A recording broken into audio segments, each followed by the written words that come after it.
الله وبركاته. بسم الله الرحمن الرحيم. الحمد لله صلى الله وسلم وبارك على رسول الله وعلى آله وأصحابه ومن اهتدى بهديه إلى يوم الدين. أما بعد. So, continuing with our topic, and we only have a few subjects to go on now. There's jihad going on outside there.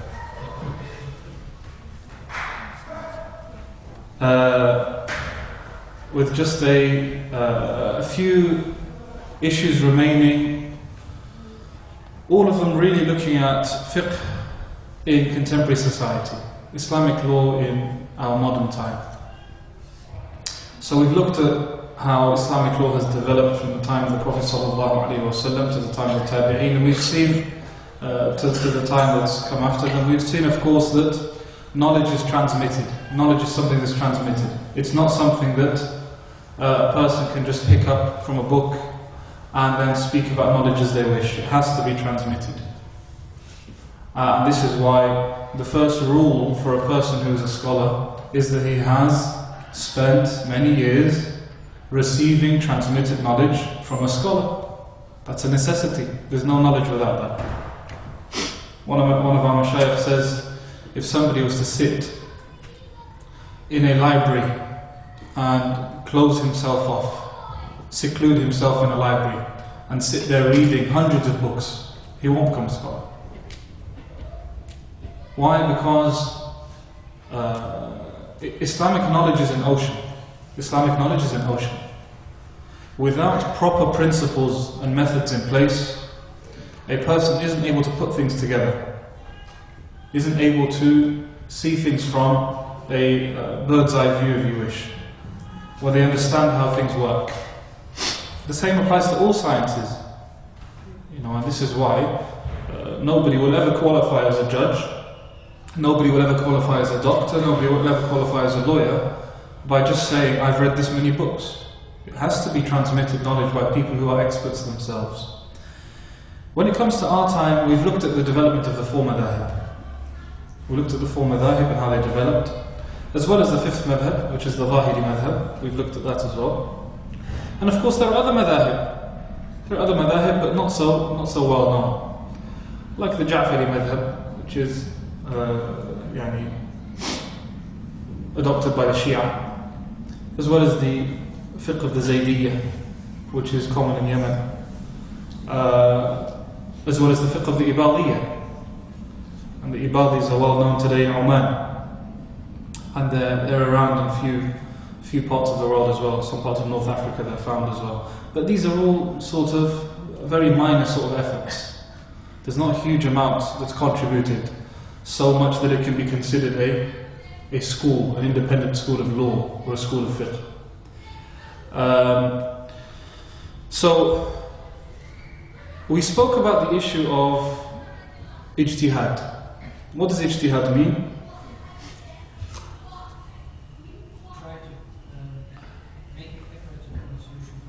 Now, making an effort, okay, putting an effort into deriving an Islamic ruling. That's what ijtihad is. Putting effort into deriving an Islamic ruling, okay? Now, this ijtihad can either be independent ijtihad, which is called ijtihad mutlaq, or ijtihad muqayyad, restricted ijtihad, which is done within a madhab. Since the 5th century, the majority of scholars have done ijtihad muqayyad. Since the 5th century, the majority of scholars have done ijtihad muqayyad, meaning they have done ijtihad within the bounds of a madhab, one of the four madhab.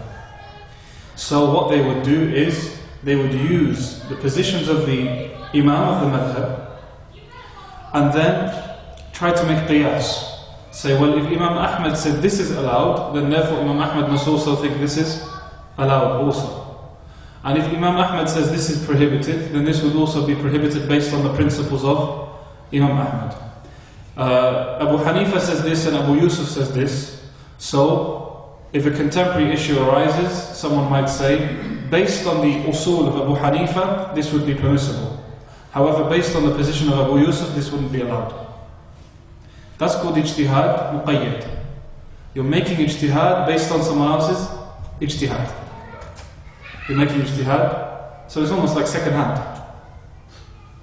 Why? Because you're relying on someone else. What's ijtihad mutlaq? Ijtihad mutlaq is, you don't necessarily look at keeping yourself within the bounds of any madhab. But instead, you go back to the texts of the Quran and the Sunnah of the Prophet ﷺ, and you go to the fiqh of the Sahaba, and you use the fiqh of the madahib also as a supporting means, and then you come to a conclusion. And whatever conclusion that you feel is closest to the Sharia, that's what you come out with. Whether it's in accordance with the madhab, whether it contradicts a madhab, whether it's within the principles of a madhab or not. The majority of scholars opted for the first type of ijtihad. And we spoke about this before. And we said that some scholars enforced this type of ijtihad. They said you have to make ijtihad in this way. And others were against it. Others were against it. They were critical of this type of ijtihad, which is called تخريج الفروع على الفروع. You're extracting legal rulings from legal rulings. Yeah?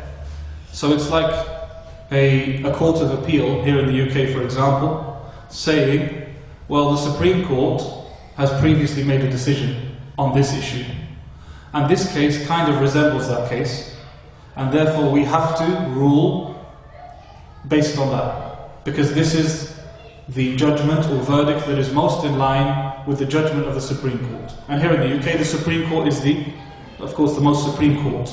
So the decisions of the Supreme Court are binding. And all the courts below the Supreme Court are bound by the Supreme Court judgments. So magistrate courts, courts of appeal, they can't go against the decisions of the Supreme Court. Ijtihad muqayyad is similar to that. It's like we'll make ijtihad, but we have to stay within the positions of the Imam of my madhab. Imam Ahmad, Imam Malik, Abu Hanifa, or Al-Imam Shaykh. Why were some scholars critical of this type of ijtihad? Why do you think they would be critical?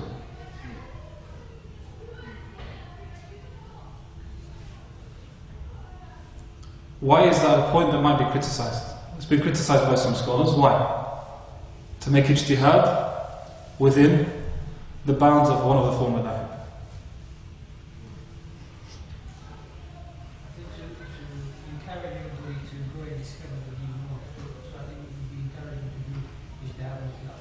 So it's better to make ijtihad mutlaq because it gives the person more scope. Okay, that's maybe one reason. Ijtihad muqayyad restricts you. Oh, we can't say that. We can't say this because it contradicts the principles of our madhab. Yeah? So a scholar may even say, this hadith is there, okay, but it's problematic because it contradicts the usul of our madhab. So we'll have to reinterpret that hadith in a way that suits the usul of the madhab. So that's been a criticism by some scholars. Yeah. For example, the first time that was made, they don't agree with that. They will obviously extract more ruling from that because they don't agree with it in the first time. No, that's right. Also, when Imam Abu Hanifa comes out with a conclusion, is that ruling binding or is that ruling ijtihadi? Ijtihad. Yeah? So the opinion of Abu Hanifa or Malik or Shafi or Ahmad, if they come out with a ruling, it's ijtihad. Yes? That means you are building ijtihad based on ijtihad.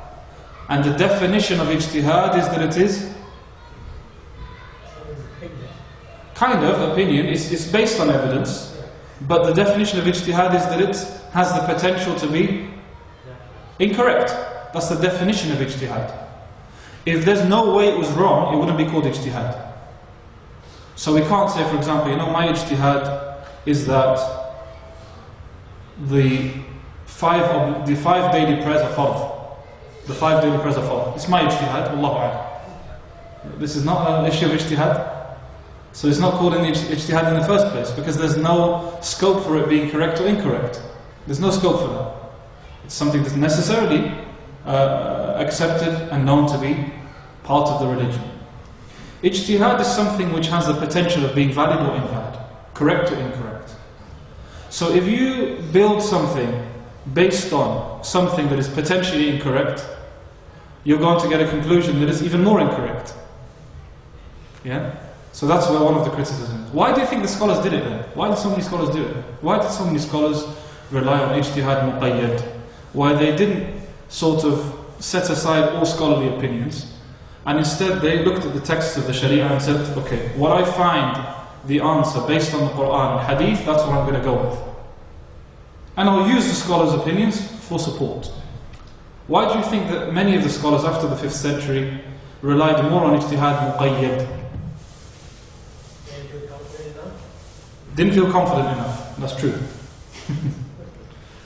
Even though they're scholars, some of them maybe have studied for 50 years or 60 years. But there was an ethos of belittling those generations. This is a fact, without doubt. Yani you'll find some of the scholars of fiqh who are exceptionally knowledgeable. And they'll say things like, somebody like me doesn't make ijtihad. Somebody like so-and-so can't make ijtihad. Someone like At-Tahawi isn't allowed to make ijtihad. Some Hanafi scholars have said this. They've said people like At-Tahawi and Sahib al-Hidayah, Al-Ghinani, etc., they can't make ijtihad. How can't they make ijtihad? So this was a widespread sort of feel that the scholars of the later generations can't make ijtihad, and they have to simply follow the more knowledgeable scholars.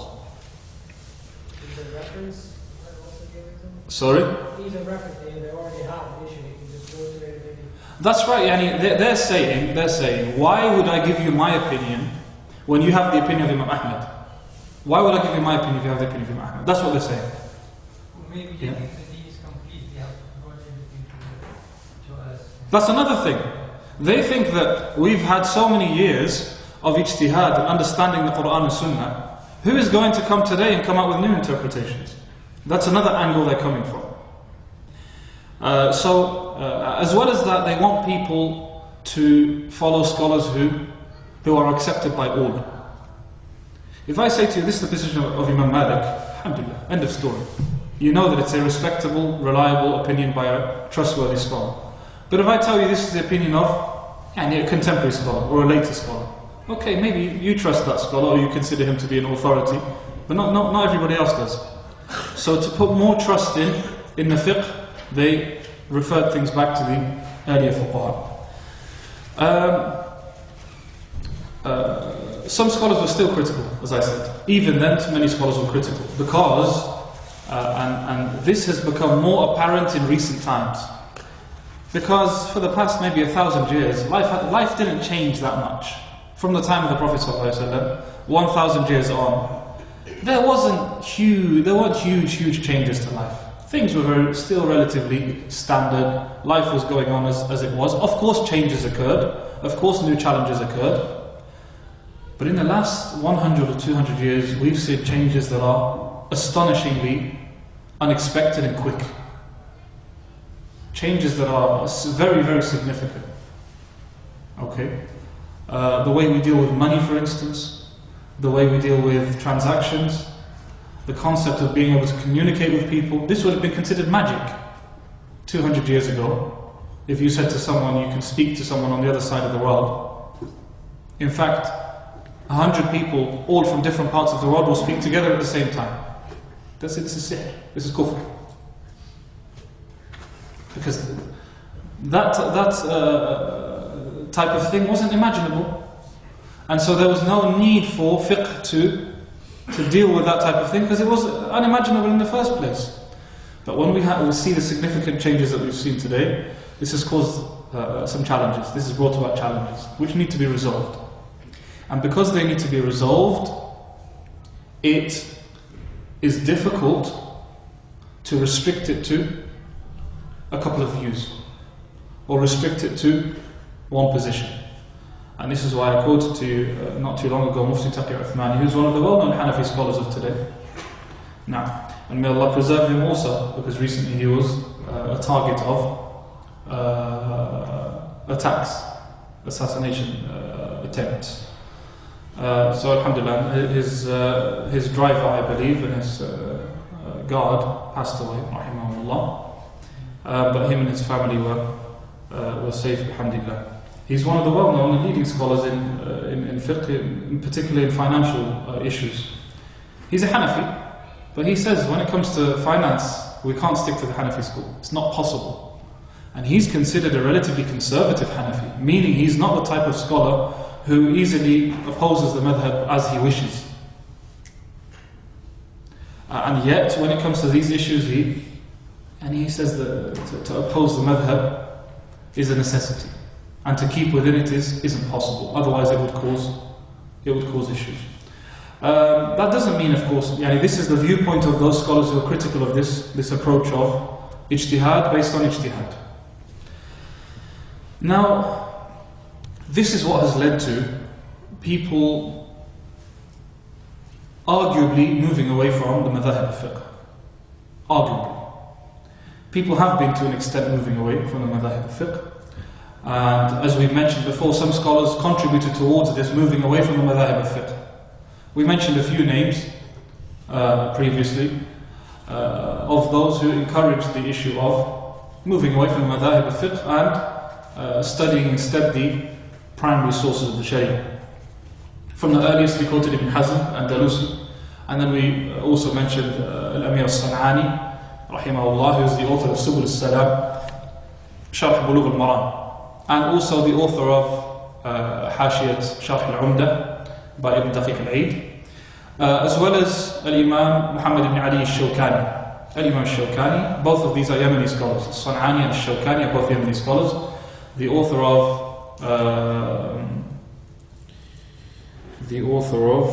Sharh al-Muntaqa, Nail al-Awtar, Sharh Muntaqa min Asrar Muntaqa al-Akhbar.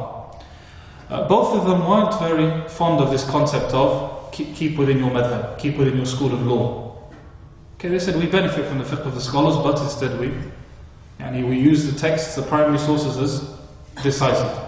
If my conclusion coincides with the Hanafi school, no problem. My conclusion coincides with the Hanbali school, no problem. Coincides with the Zahiri school, no problem. Coincides with none of the schools, no problem. No problem. That's the approach that Shawkani had, rahimahullah, as well as Ibn Hazm and others. From the contemporary scholars also, Shaykh Nasruddin al-Albani, rahimahullah, one of the scholars who has had a huge impact on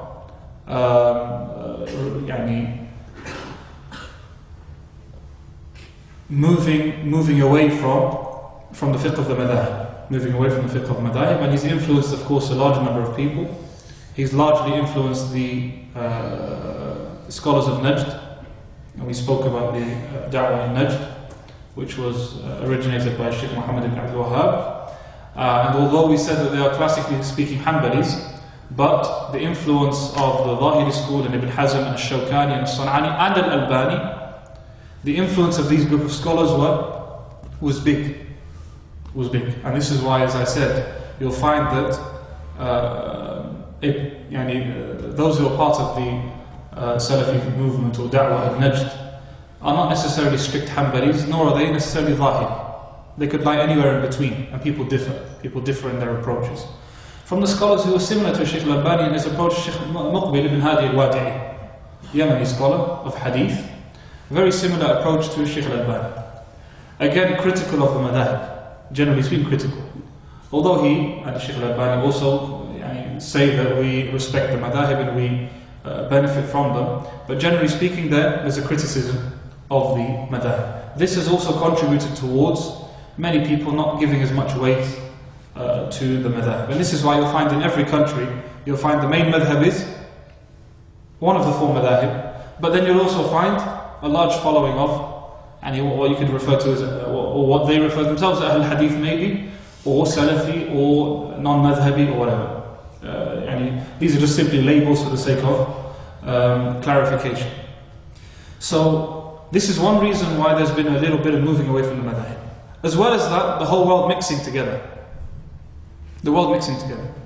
Someone living in Morocco knows what the Hanafi view is, what the Maliki view is, what the Shafi'i view is. It's no longer a case of, I've never heard of this opinion before in my life. I've never heard of Raf' al-Yadayn in Salah. Yeah? In some countries, historically, if they considered you to raise your hands, they say you're Shi'i. Yeah? If you may raise your hands to go to ruku', you're Shi'i. Why? Because the mainstream position was Hanafi. There's no raising hands. And Imam Ahmad was asked this question. He said, what if a person, if he raises his hands in salah, people can claim or attack him and accuse him of being Shia, Rafidi. This was something that was ongoing. Why? Because people were so limited to their school, the fiqh of their school, the other opinions weren't so known to them. But today that's very different. Today, very different. And again, that's resulted in people saying, look brother, I don't care what this madhab says or that madhab says. I just want to know, as a Muslim, what am I supposed to do? Yeah? I want to practice Islam. Just tell me, is this allowed or not? And you start giving in the Hanbali says, is this allowed or not? That's all they want. And that's the case and that's all they need. That's the reality. That's all they need. And we mentioned before that, even according to the scholars of the madhab, that's all they need. It's not binding or wajib for someone to stick to one madhab at all times. There's a lot to say, of course, about this issue. But it's an interesting historical perspective to see how things have developed. In modern times, we have a number of issues. We have the fiqh of taysir, which is being discussed. Taysir means to make easy. Okay? Fiqh of taysir. Something that's referred to as the fiqh of fiqh al-aqalliyat, the fiqh of minorities. Minorities means what? Minorities living in majority non-Muslim lands, like here in the UK, the US, Australia, English-speaking countries generally speaking, Europe, countries in Europe, etc. Even India, in reality, is considered a country where the Muslims are a minority. But perhaps because of the overwhelming number of Muslims, well not overwhelming, but the huge number of Muslims in India, perhaps the challenges that are faced in India are not like the challenges faced in Europe. So we have this, and we also have a final thing, which is the fiqh councils. Contemporary fiqh councils have also played a big role in the fiqh today. Yeah, in fiqh today. First of all, the fiqh of taysir. What's this about? It's the idea of that in our time there are so many challenges, so many difficulties, and people holding on to their faith is enough of a challenge. For people to hold on to their faith is enough of a challenge. Therefore, when it comes to fiqh, when it comes to Islamic law, as much as possible, we have to emphasize the issue of ease and making things easy. There are a number of scholars who pushed for this approach. A number of scholars who pushed for this approach. Some of them explicitly said, I am someone who supports this understanding, and others are sort of use this approach in their fiqh. Shaykh Muhammad al-Zahra, one of the Egyptian scholars, who has a number of Fettah, and he's a well-known scholar from Azhar. He's well known for being one of the authorities in this approach. From those who are alive today, Shaykh Yusuf al-Qardawi. Shaykh Yusuf al-Qardawi is arguably considered the most authoritative or well-known scholar when it comes to the fiqh of what's called the fiqh of taysir, the fiqh of ease, the fiqh of making things easy. And Shaykh Yusuf al-Qardawi, who's now 92 or 93 years of age, and he's still alive. Jazakallahu khairan. He's written hundreds of books. He started from writing, I think, in his late 20s, writing books. So he's spent now, over 60 years writing.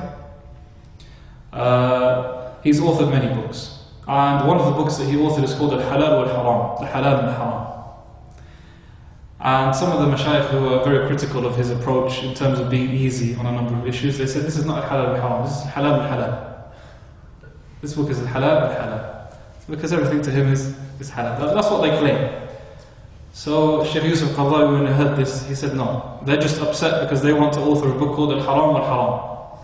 So he's accusing them of being too strict, and they're accusing him of being too lenient.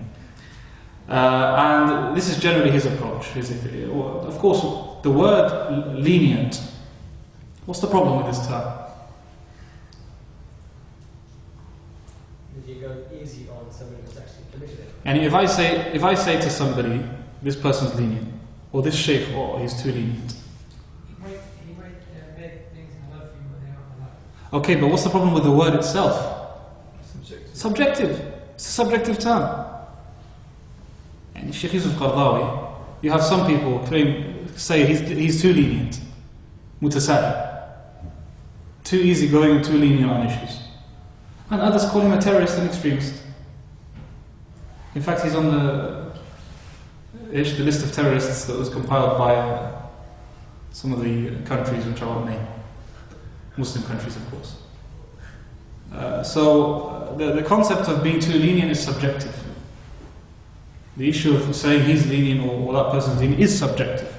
Yes, of course, when we see that a person is consistently clashing with clear texts in the Quran and Sunnah, then we can see that, okay, here we say this is leniency outside Sharia.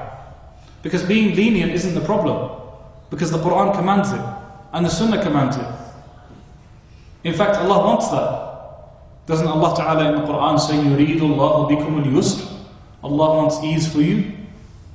And it wasn't enough to say Allah wants ease for you. He confirmed it by saying, وَلَا يُرِيدُ بِكُمُ الْعُسْرِ? And He doesn't want hardship for you. So ease is not a problem. In fact, ease is a good thing.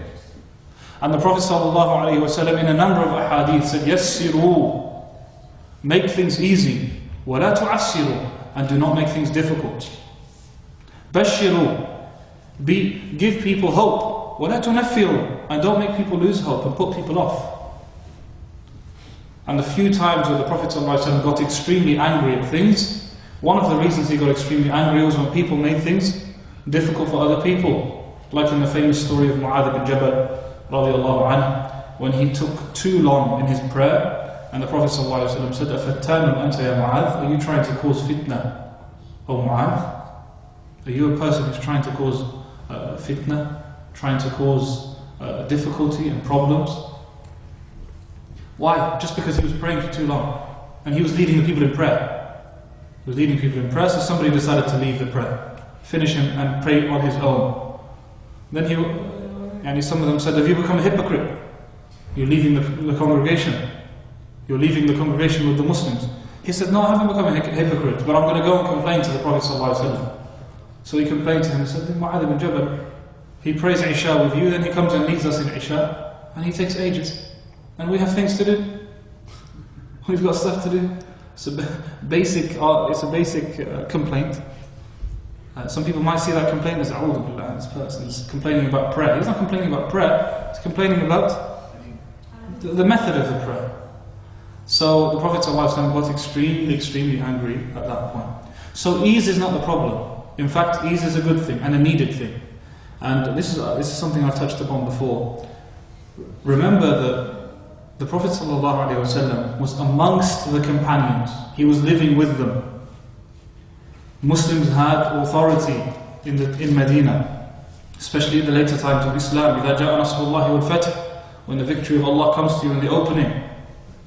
And still the Prophet ﷺ emphasized making things easy. So these scholars are saying, if that's them having made things easy for them, and doing things bit by bit, alcohol became prohibited later, zina became prohibited later, the hijab became obligatory later, after a few steps. Aisha radiallahu anha, and the hadith is in the Sahih, says that the first things that were revealed is things relating to iman, belief, etc. If the first thing that was revealed was the prohibition of alcohol, or the prohibition of zina, etc., people would not have been able to cope. This is Aisha saying this, the wife of the Prophet ﷺ. So if that's necessary in their time, it's even more necessary in this time.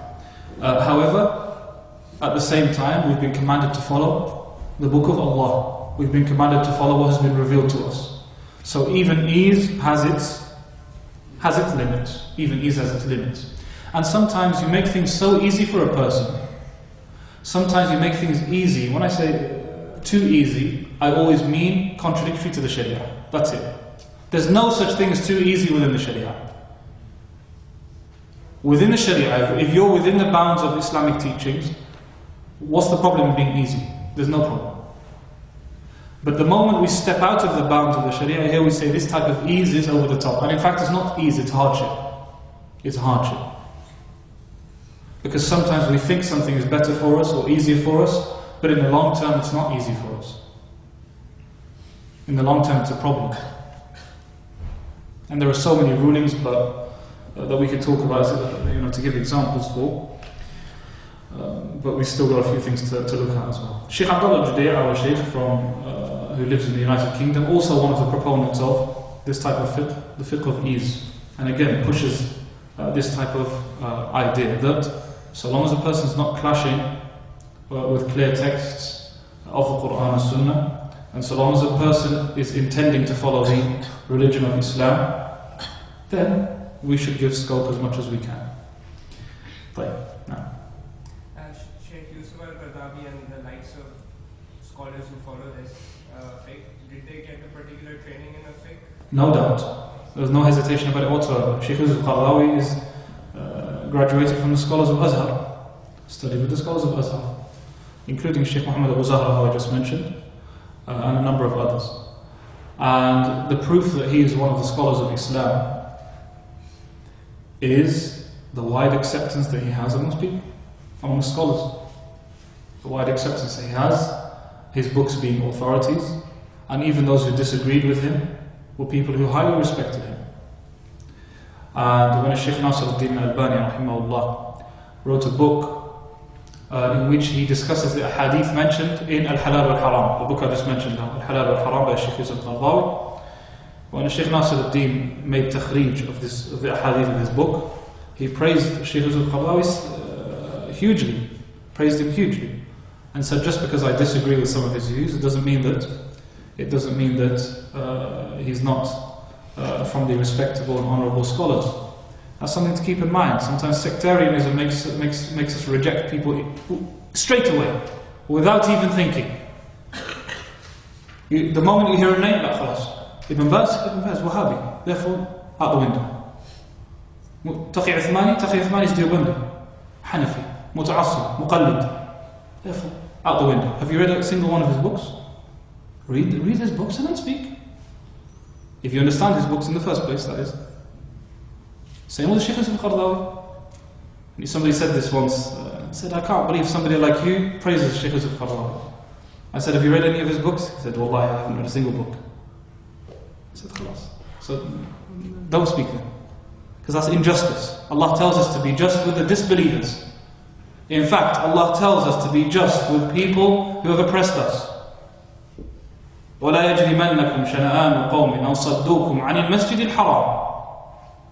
Do not allow your hatred or your enmity of those people who have prevented you from the Masjid al-Haram. They prevented the Muslims from performing the rituals of Hajj and Umrah. They stopped them from doing so.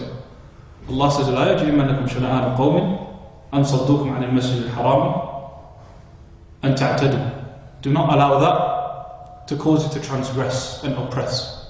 And these are disbelievers and people who've oppressed the Muslims and mistreated them. And we've been commanded to be fair. So what of a person who's spent 50, 60, 70 years calling to Allah, calling to the Sunnah of the Prophet ﷺ, calling to the Deen of Islam, and rebuting those who are trying to mess about with the religion of Islam? Huge amount of effort has been put in by these people for the sake of the religion of Islam. The least we can do is to say Jazakumullah khair.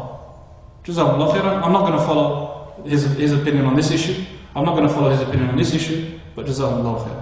And subhanAllah, the funny thing is, there are scholars who we respect today highly, who have opinions that are much more strange than the opinions of many of the contemporary scholars.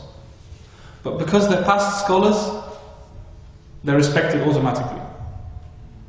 Because they're past scholars, they're immediately respected. And we read the books of people who, if they were alive today, they would be accused of being disbelievers. Really, there's no hesitation about it. And so it's important to keep that in mind. Justice when speaking about people. Every person feels more comfortable with a particular madhab, a particular scholar, a particular school, a particular group of scholars. There's no problem with that at all. But what's required is justice. What's required is justice. If I don't know somebody well enough, stay silent. Doesn't matter how strange they seem to you, if I don't know them well enough, and I do not have sound, clear-cut arguments based on Allah's revelation, then I shouldn't rush to be critical. I shouldn't rush to be critical. طيب. Similar to the fiqh of Taysir is the fiqh of minorities, which is the fiqh of aqalliyat. It's a very similar approach. It's the idea that Muslims who are living as minorities should be catered for in a particular way. And because of this, of course some scholars are very critical of this approach. Shaykh Ramadan al-Bouti, the famous Syrian scholar who passed away not too long ago, rahimahullah, he was very critical of this approach of minority fiqh. He said, what's minority fiqh? He said, fiqh is fiqh. Fiqh is that which comes from the Quran and Sunnah. So what's minority fiqh? Is this a new religion? That this is halal for you, but it's haram for them? It's halal in this country, haram in the other country? So he was highly critical of it. He even authored some books criticizing this approach. He's got some videos that you can check out on YouTube on this issue, in Arabic. He discusses this issue. On the other hand, like I said, once again, Shaykh Yusuf al-Qaradawi is considered one of the leaders of this approach. And he's authored some books that have been translated into English also. One is called The Fiqh of Minorities. It's literally just called that, The Fiqh of Minorities. It's about 100 pages, 120 pages, in which he discusses this issue. And that caused him, and this brings us on to a third point, which is the fiqh councils. That caused him to form a fiqh council called the European Council for Fettah and Research. Who's heard of this council before? The European Council for Fettah and Research. Okay. This was first founded by Shaykh Yusuf al-Qaradawi in 1997. And the objective behind it was for a body of scholars to come together to discuss challenges that European Muslims are facing, and then to answer those things. They don't really focus too much on issues which are common amongst all Muslims. So they're not going to answer questions like, where should I place my hands in Salah? Okay? Or should we read Fatiha behind the Imam or not? These types of questions is not their area. Firstly, because they're not needed, because they've been discussed enough. And secondly, because their objective is to look at the challenges faced by European Muslims. Many scholars are members of the European Council. The head of the council used to be Shaykh Yusuf al-Qaradawi. Shaykh Faisal al-Mawlawi was one of the well-known scholars, part of this council. Shaykh Ali al-Qaradaghi, Iraqi scholar, is also a current member of the council. From the UK, we have a Shaykh Abdullah Judair, who is the current president of the council. Shaykh Abdullah Judair lives in Leeds, by the way. He's a well-known scholar in hadith. His main field is hadith. And he has many books, tens of books he's authored. Well-known in the circles of students of knowledge, he's well-known. Unfortunately, amongst the general public, especially the English-speaking public, he's not so well known. Who's heard of a Shaykh Abdullah Judair? Heard of him? He's not so well known amongst the English-speaking population, but he's well known, as I said, in circles of students of knowledge. He's the current president of the council. Shaykh Suhaib Hassan. Who's heard of Shaykh Suhaib Hassan? He is. Who's heard of the Islamic Sharia Council in London? He's the one who is behind that. He's the vice president of the European Council for Fatwa and Research. Shaykh Suhaib Hassan is from the seniors of this country. Very senior person in both knowledge and also in age. He's now, I think, 76. About 76. And a blessed person, person of experience and knowledge. And I spent maybe around a week with him in Turkey last year. And he gave us the history of Medina, India, Pakistan, and England, all in that week. Lots of experience, person of a lot of experience. His father was a scholar, one of the teachers also in Medina, the University of Medina. And a few others. A few other people are also some names who are members of the European Council. What do you expect some of the questions they've been looking into? What are some of the common recurring issues? Mortgages. That's always question number one. Yeah, anything else? Yeah, slaughtering. Okay, yeah, slaughtering. The food of Ahl al-Kitab is the food slaughtered by... is the food or meat slaughtered here in Britain, is it all permissible? Simply because it's from Ahl al-Kitab and this is traditionally considered a Christian country. And because it's traditionally considered a Christian country, should it qualify as the meat of the people of the book, which Allah permits in the Quran? Or do we say no, because the country's moved away from its Christian traditions and therefore it's not permitted? It's something they've discussed also. Anything else? Okay. Of course, by the way, I'm not going to answer any of these questions. I'm just to pose what may have been discussed now. Sorry, I was going to say scientific advances like certain medicines. Yeah, okay, absolutely. Various issues like things related to stem cell research, things relating to Vaccination, certain vaccines. Okay, certain vaccinations, maybe in relation to fasting, in relation to permissibility also, various types of contraception, various types of various medical issues. Switching off life support machines, okay, and various things like that. All of that has been discussed by the council. Anything else? Zakat. Zakat, okay, the areas in which zakat can be given. Today we have a problem of zakat.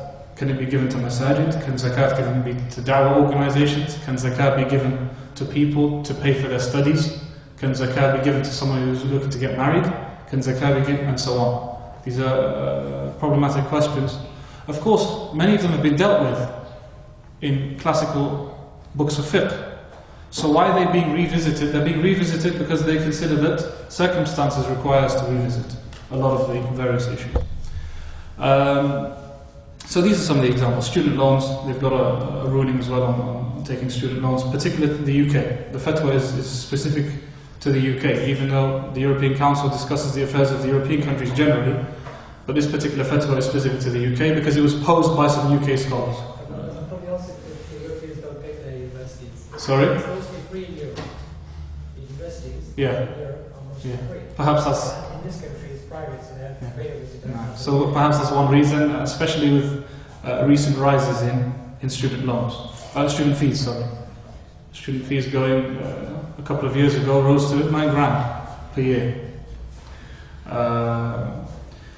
So these are all things that required to be discussed and required to be looked into. So the way they do things is that, and I've attended some of the conferences. The way they do is they pose a question. Some of the members write research papers, pose some opinions, views. It's then discussed in the council, and then the council decides to come to a certain conclusion. As well as the European Council for Fatwa and Research, we have the different countries which have Dar al-Ifta.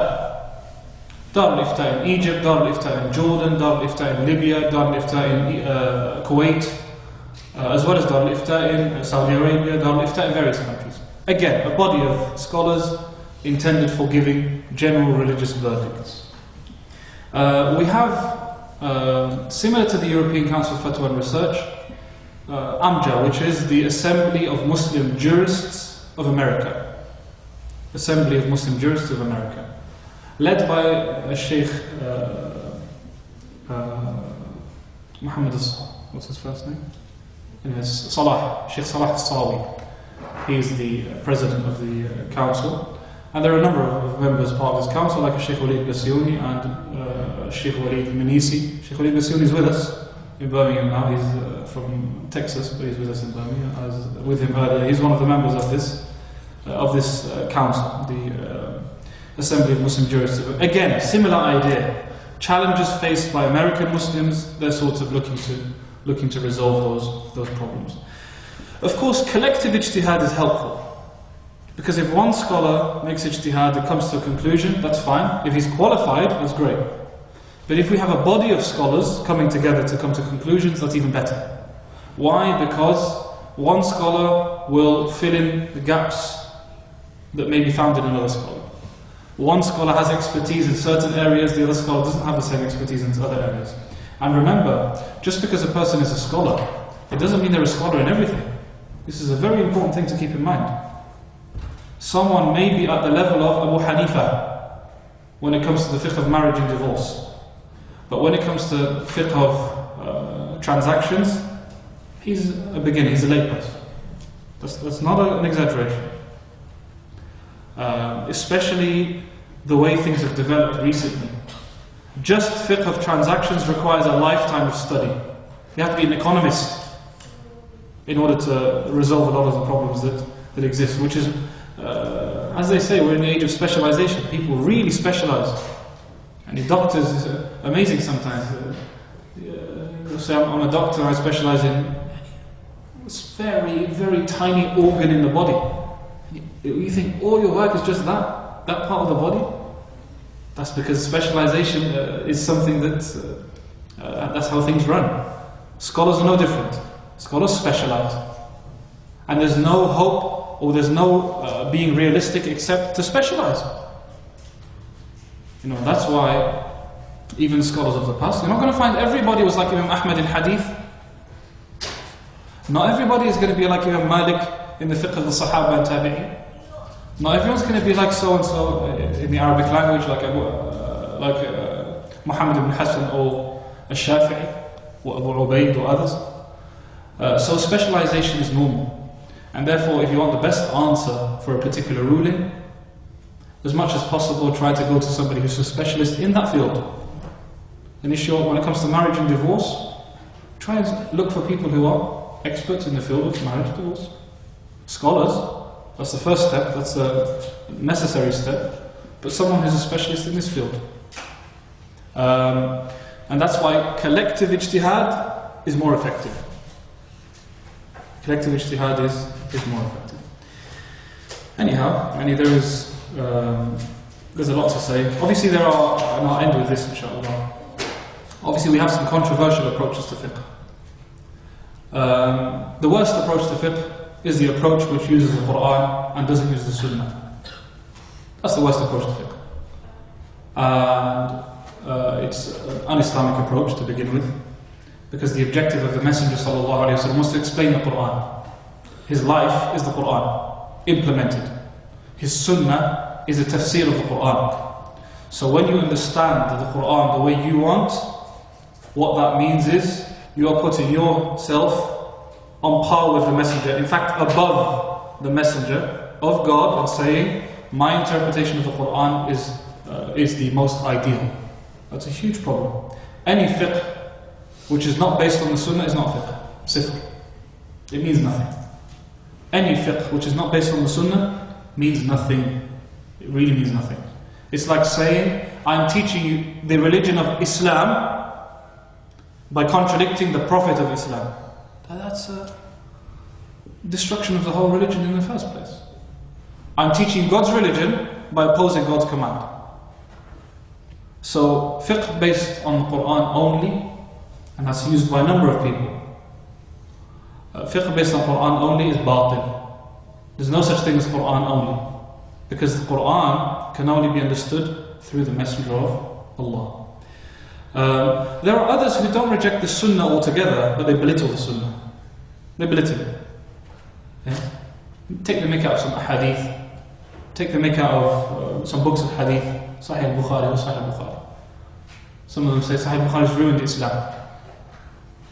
Some of them say these books of hadith are we don't have to take them. We can pick and choose what makes sense.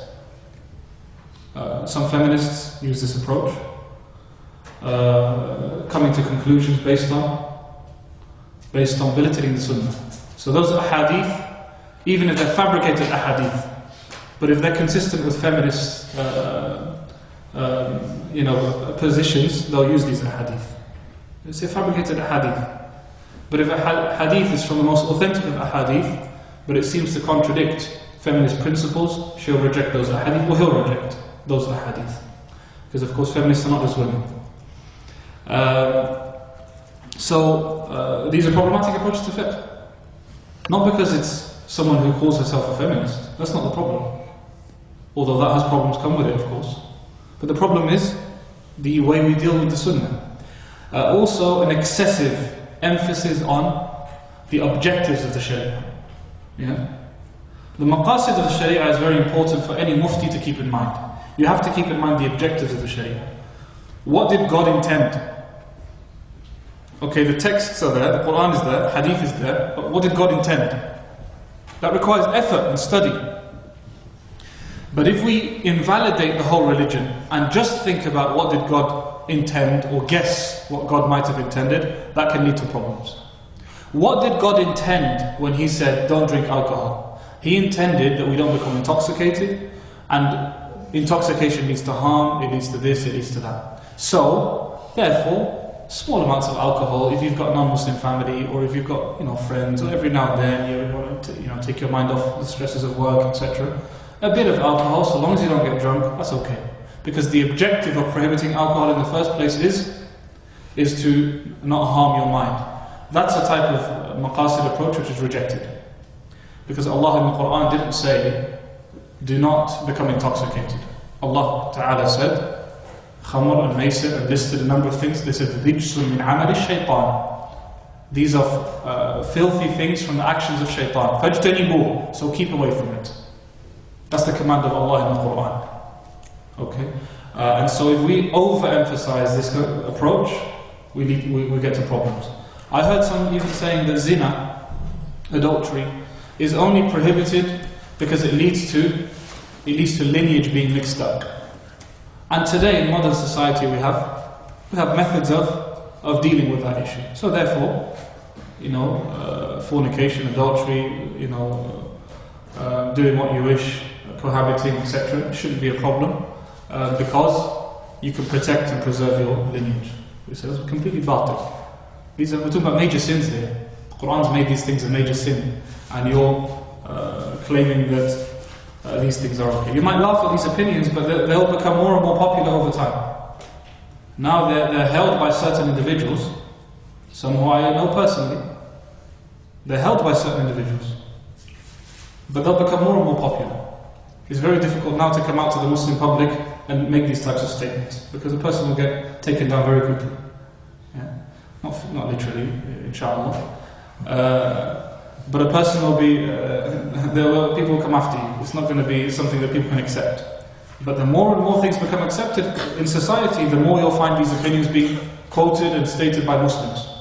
And so that's something to bear in mind. Anyhow, we'll leave it at that, inshallah ta'ala. There's a lot to say. Hopefully we've covered some of the history of Islamic law. And there's a lot to study, and you can have a look, inshallah ta'ala. Dr. Bilal Phillips, who is American, I think. He's originally Jamaican, huh? No, he's originally Jamaican. Canadian, is he? Yes, he's from Canada. American Canadian, type. Same country, America, Canada. We don't distinguish between America. Dr. Bilal has a book called The Evolution of Fettah. That's quite a decent book. It's quite a good book. It discusses the development of fiqh, the stuff that we've discussed today. Maybe 2 or 3 minutes if anyone has something, and then we'll leave it to that, inshallah. So he had his hand up first, and then we'll come to you. No. Is it still possible to do ijtihad mutlaq, and is it okay? Is it valid? It is possible to do ijtihad mutlaq. And this is something important, by the way. The scholars of today are not necessarily less than the scholars of the past. That's a misunderstanding. That's a misunderstanding. The idea that scholars who live today are less knowledgeable than the scholars who lived 100 years ago. Why? Just because they lived 500 years ago? That doesn't make you more knowledgeable. Isn't the hadith of the Prophet that every passing year the generation is Labas, less? that's talking about widespread problems, it's talking about perhaps corruption, it's talking about issues going on in the society. He's not saying that people get more and more ignorant, and everyone is more and more ignorant as time goes on. That won't suffice as a proof in this case. In fact, the Prophet ﷺ said, Allah will send at the head of every 100 years someone who revives the religion for people. So this person has to be a person of knowledge. How can he revive something without knowledge? So ijtihad is possible, but from the right people. So the second part of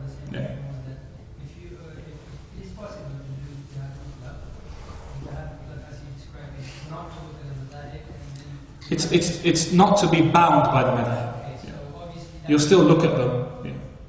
Okay, so that means you could always create a new Madhab? new mazhab or new path of people to follow you. Very unlikely. Why is it unlikely? Because a madhab is 1,000 years worth of development. If you become such a big scholar and you have many students and they write books based on your fiqh and they write your opinions and Fettah based on your views, and after 500 years this continues, no problem. We'll follow your madhab. There's no issue there. Because this is a person of knowledge who's qualified, who's giving rulings on issues. Remember, we said it's not about Ahmed himself or Malik himself or Abu Hanif himself. No. It's that Allah has willed that these madhab flourish and spread. That's why they're followed in the world today. And so yes, a person can make ijtihad. And he doesn't have to stick to one of the four madhab if he's a person of knowledge. And he can say, I believe this is what the sunnah indicates. Even if he contradicts the positions held in madhab. But it has to be a qualified person, not any person. And if someone makes ijtihad who's qualified, people can follow him. Afwan. We've got a bit of a queue. Here, Shaykh Saad is saying we've got no more time now. What is the cross-play between, when Hazrat Umar changed the law of Allah temporarily by not cutting hands? Didn't change. Temporarily suspended? Didn't change or temporarily suspend. Absolutely not. Umar ibn Khattab did not suspend or change any ruling because he has no right to. Allah says about the Prophet, قُلْ مَا يَكُونُ لِي أَنْ أُبَدِّلَهُ مِنْ تِلْقَاءِ نَفْسِي. I have no right to change it from myself. That's the Prophet. So how can Umar change? All Umar saw is that the conditions required for cutting the hands of the thief are not fulfilled. So that's the part of fiqh. Of course. And so there is a crossplay between hudud and fiqh. No doubt. Hudud is part of fiqh, the discussion of hudud. And if the conditions of practicing the Islamic legal punishments are not present, those punishments can't be implemented. Here in the UK, the conditions are not found. Because we do not have an authority that implements Islamic punishments. So if a group of Muslims said, you know what, he's committed adultery, do you want to get stoned? Yes, I agree to get stoned so that I can, stoned as in stoned to death, not stoned no. I agree to get stoned because I've committed the act of zina. And they say, alhamdulillah, brothers gather together so we can apply the command of Allah. No, you're going against the command of Allah because the command of Allah has conditions. Conditions are not found here. Barakallahu feekum. These two we will discuss over there. Wallahu a'lam. Sallallahu alayhi wa sallam. Barakallahu feekum. If you, bismillah. If you take a seat, brothers and sisters also have, I'm sure, something provided. Jazakumullah khair.